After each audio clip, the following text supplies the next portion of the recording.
Graham, ultimately a disappointing defeat and probably a game of two halves, certainly with that weather. I mean, what was your take on the game as a whole?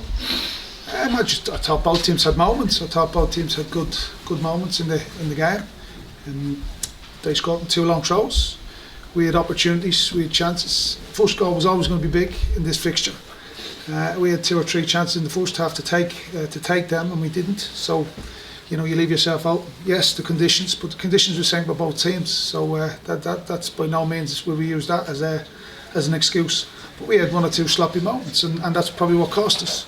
But like I say, we've seen them moments so many times this season, and that's what's hurting. That's what's hurting us because we were in the game. We were in the game.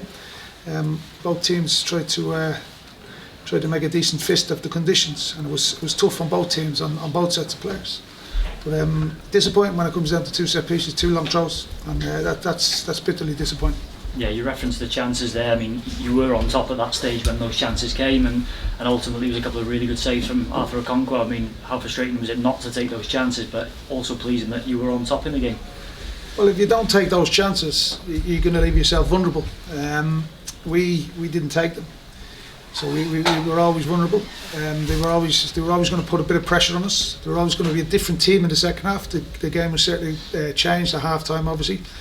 But yeah, look, they've taken the chances. They've 2 set pieces, which is probably sticking in my throat at this moment in time. I'd love to be honest and tell you what I'm really feeling, but you can't concede from 2 set pieces, 2 long throws. That should be bread and butter to people in our team, to defenders in our team. I picked the biggest, the strongest, and the most experienced team I could pick to deal with those situations, and we dealt with them all the way up until the first goal, and obviously we then give away a second goal as well. So yeah, really disappointing with one or two things that happened in the game from my point of view.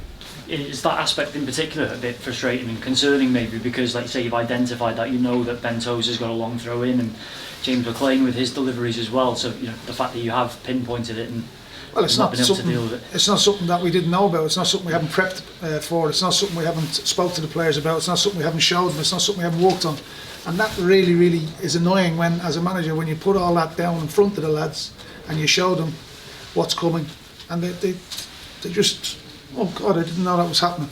And that's probably the most annoying part of the job, really. When you can see, you can read, experience tells you what's coming, what's happening, what's going to happen in the game. And players don't deal with it, and that's really annoying. That's really frustrating. But like I say, and I've said it for a while, I'll have to make 1 or 2 changes. And the lads have had the chance to play at this football club. They've had the chances over probably before me, prior to me as well. They've had opportunity to play at this football club and produce and to show. And unfortunately, just 1 or 2 just same old nonsense week in, week out. So I'm going to have to obviously make 1 or 2 decisions, and I'm going to have to make 1 or 2 changes, obviously. Yeah, you're understandably disappointed and frustrated as well. I mean, what would you have said to the players in the dressing room, or was that your message there to them straight after the game? Listen, it's what I say in the change room stays in the change room. To be honest, I wouldn't repeat it on camera.